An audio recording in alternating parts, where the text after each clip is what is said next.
एक घर ऐसा हो जो अपना हो, सामने खुली साफ सड़कें और हरे भरे पेड़ों की छांव, जहां कच्ची दीवारें नहीं पक्की बुनियाद हो। एक घर ऐसा हो जो अपना हो, जहां बच्चों के लिए हो स्कूल और खेलने के लिए मैदान, ऐसी सुविधा हो जहां पास में रहे किराने की दुकान। बस ज्यादा दूर न जाना पड़े, इलाज के लिए हो अस्पताल। काश ये सपना पूरा हो। दिलीप भाई, दिलीप भाई कहाँ खोया यार? एक ऐसी स्वर्ग जैसी दुनिया में जो अपनी हैसियत से ही बाहर है। भाई बड़े नसीब वाले हो, कम से कम कहने को अपना घर तो है। इसे तुम अपना घर कहते हो? न बिजली है न पानी है, और ये छत पता नहीं कब सर पे गिर जाए। और यहाँ तो इतनी भी जगह नहीं है कि मुश्किल समय में कोई फायर ब्रिगेड वाला या एम्बुलेंस वाला आ जाए। भाई मैं तेरी बात समझता हूँ। अरे मैं तो बिना पक्के कागजात के ना तो अपना घर बेच पा रहा हूँ और ना ही कोई धंधा शुरू करने के लिए बैंक से लोन ले पा रहा हूँ। मैंने तो सब ऊपर वाले पे छोड़ दिया है। अब तू भी ये ख्याली पुलाव पकाने बंद कर। एक अपने घर और बेहतर जीवन की कीमत तुम क्या जानो रमेश बाबू। फिलहाल पानी की कीमत ज्यादा है। चलो आज के लिए पानी भर लाते हैं, नहीं तो भाभी जूते चप्पलों से मारेगी। चल आगे टंकर। जल्दी कर। हाँ भाई, पानी तो बहुत जरूरी है।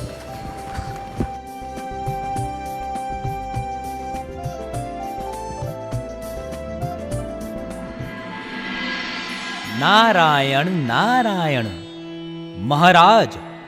महाराज राजधानी दिल्ली में 50 लाख से ज्यादा लोग 1731 अनाधिकृत कॉलोनियों में रहते हैं। यहाँ पर रहने वाले लोग साधारण सुविधाओं से वंचित हैं, जैसे कि पानी और बिजली की आपूर्ति, स्वच्छता, चौड़ी सड़कें, दवाई खाना और यहाँ तक कि राशन की दुकानें। जीवन भर की कमाई का बड़ा हिस्सा लगाकर घर तो खरीदा, फिर भी पक्के कागजात नहीं हैं। नक्शा पास नहीं करवा सकते, लोन के लिए गिरवी नहीं रख सकते और बेचें तो कीमत कम है। और ज्यादातर कॉलोनियां भूकंप प्रवृत्त हैं और ना ही किसी अन्य प्रकार की आपदाओं से सुरक्षित भी। महाराज, इनके उत्थान का उपाय आप ही कर सकते हैं। अवश्य मुनिराज, हमारे पास उनकी समस्या का समाधान है। हम अच्छे से जानते हैं कि एक अच्छे घर और बेहतर जीवन की कीमत क्या होती है, इसीलिए हम स्वयं जाकर उनकी समस्या का समाधान करेंगे। नारायण नारायण।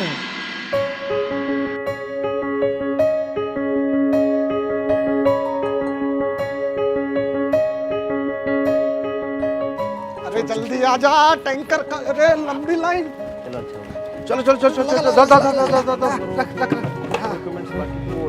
अरे परवेश, तुम भी पानी भरने की लाइन में लगे हो? अरे नहीं भैया, मैं तो इनसे बात कर रहा था। ये अपने दोस्त से मिलने आए थे तो मेरी मुलाकात इनसे हो गई। और भैया इनकी बात ध्यान से सुनना, इनके पास हमारी समस्याओं का हल है। नमस्कार। कैसे हैं आप लोग?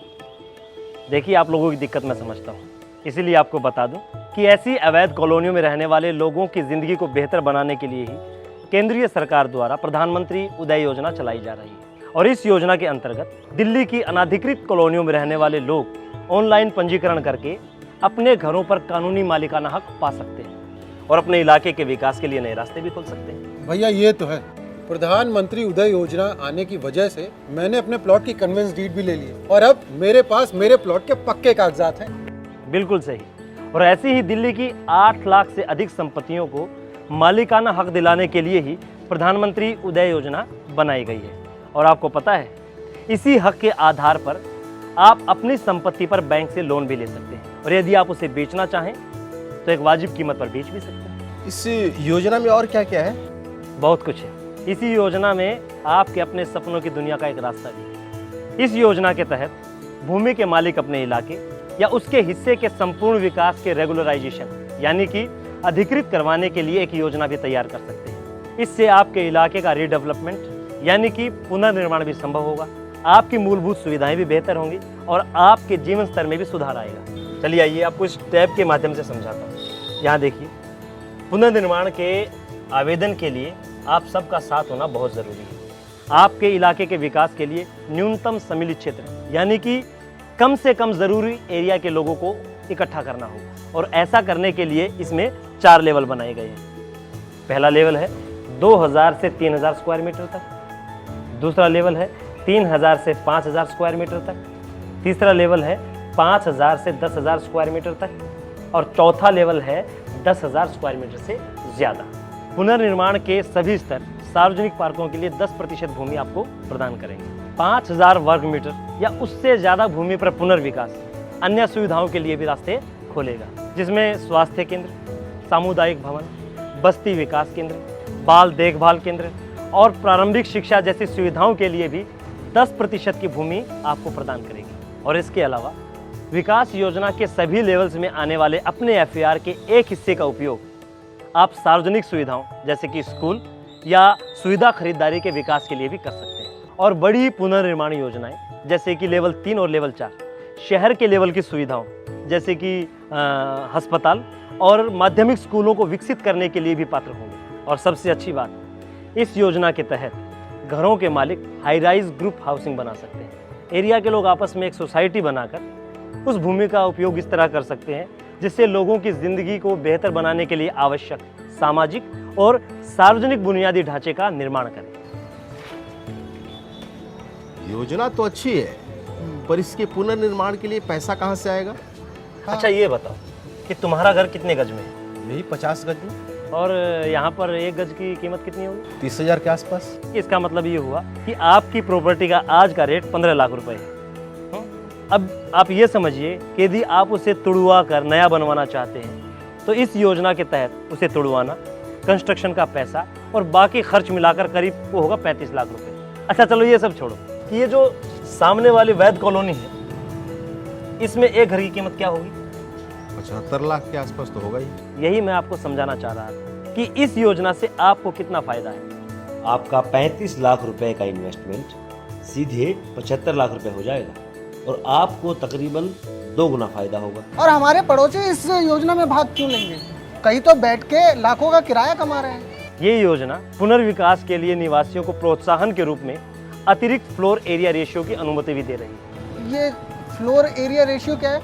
अतिरिक्त फ्लोर एरिया रेशियो यानी कि अतिरिक्त रहने या किराए पर चढ़ाने के लिए जगह है जो इस स्कीम के द्वारा आपको मिलती है। FAR एक ऐसा अनुपात है जो ये तय करता है कि आपके भूमि के टुकड़े पर अधिकतम निर्माण कितना हो सकता है। वैसे तो अधिकृत कॉलोनियों में FAR 2 होता है, यानी कि यदि आपका प्लॉट का साइज 100 गज का है तो आप उस पर अधिकतम निर्माण 200 गज का कर सकते हैं। इस प्रोत्साहन के द्वारा आपके घर नए बन सकेंगे, उनकी कीमतें बढ़ेंगी और ढांचे में जिंदगी भर के लिए एक बुनियाद आएगी। तो एक काम करते हैं, इस स्कीम को हम एक उदाहरण के साथ समझ लेते हैं। इस अनाधिकृत कॉलोनी को ही ले लेते हैं। अब यहाँ आप देख सकते हैं कि ये दिल्ली के उत्तम नगर की अनाधिकृत कॉलोनी है। ये एक बड़ी कॉलोनी है, इसलिए इसका एक भाग भी उत्थान योजना में शामिल किया जा सकता है। उदाहरण के तौर पर हम इसका ये वाला भाग लेते हैं जिसका क्षेत्रफल 7200 स्क्वायर मीटर है। अब उत्थान योजना में ये तीसरे लेवल में आता है और यदि हमें इस भाग पर पुनर्निर्माण करना हो तो ये कुछ इस प्रकार से होगा। आइए यहाँ दिखाता हूँ आपको। यहाँ देखा जा सकता है कि पुनर्निर्माण योजना के माध्यम से सामाजिक तथा सार्वजनिक सुविधाओं और पार्किंग आदि के लिए जगह भी बनाई गई है। संशोधित डिजाइन मौजूदा निवासियों को समायोजित कर सकता है और ये जगह आग आपदा प्रबंध मानदंड के अनुरूप भी। ये तो एक सपना जैसा लग रहा है। आप पक्का सच्ची बोल रहे हैं ना? हाँ बंधु, मैं बिल्कुल सच कह रहा हूँ। अच्छा सर, किसी क्षेत्र का FAR कितना बैठेगा, इसकी गणना कैसे करेंगे? किसी भी क्षेत्र का FAR वहाँ के वर्तमान प्लॉट साइज के हिसाब से निर्धारित होता है। जैसे कि यहाँ देखिए, ये है वर्तमान plot size up to 175 square metre और पुनर्निर्माण के लिए इसका FAR कितना होगा? 350। अब 175 स्क्वायर मीटर से 250 स्क्वायर मीटर तक FAR जो होगा वो होगा 300। 250 स्क्वायर मीटर से 750 स्क्वायर मीटर तक जो FAR होगा वो होगा 250। 750 स्क्वायर मीटर से 1500 स्क्वायर मीटर तक जो FAR होगा वो होगा 225 और 1500 स्क्वायर मीटर या उससे ज़्यादा वर्तमान प्लॉट साइज है तो उसका FAR होगा 200। क्षेत्र में सम्मिलित सभी प्लॉटों की गणना करके इस टेबल की मदद से कुल उपलब्ध FAR की गणना की जाती है।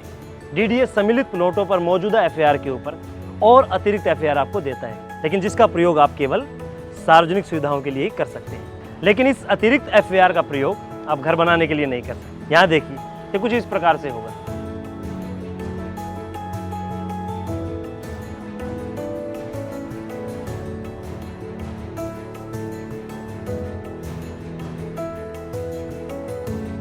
और इस पुनरुत्थान प्लान के लिए यह आवश्यक है कि योजना क्षेत्र 12 मीटर रोड से जुड़ा हुआ हो। और योजना बनाते समय हमें इस बात का ध्यान भी रखना होगा कि पीछे के क्षेत्र के लिए प्रवेश का प्रावधान भी हो। और हाँ, पीछे का प्रवेश सेटबैक के माध्यम से दिया जा सकता है। एक उदाहरण और ले लेते हैं। ये देखिए, इस भाग का सम्मिलित क्षेत्र जो है वो है 10,000 स्क्वायर मीटर और ये पुनरुत्थान योजना के चौथे स्तर में आता है। तो अब इस लेवल पर जो डिजाइन बनेगा उसका कुछ इस तरह से बनेगा।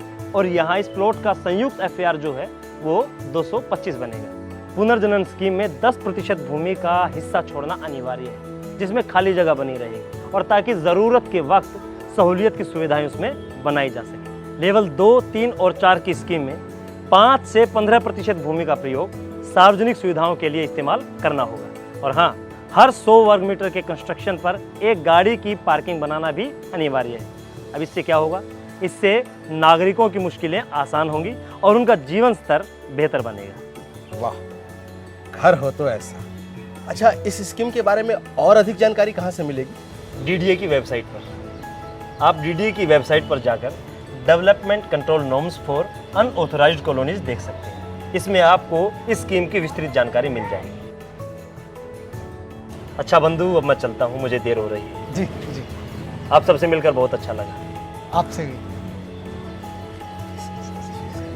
बढ़िया। अरे भाई साहब, भाई साहब, भाई साहब, अरे जिससे मिलने आए थे उससे तो मिल लो। मेरी मुलाकात तो हो गई। सुबह आप ही ने तो याद किया था मुझे। मैंने? हाँ, वैसे कविता अच्छी बोल लेते हो। परेशान होने की ज़रूरत नहीं है, तुम्हारा सपना ज़रूर पूरा होगा। और हाँ, एक घर ऐसा ही होगा जो बेहतर भी होगा और तुम्हारा अपना भी होगा।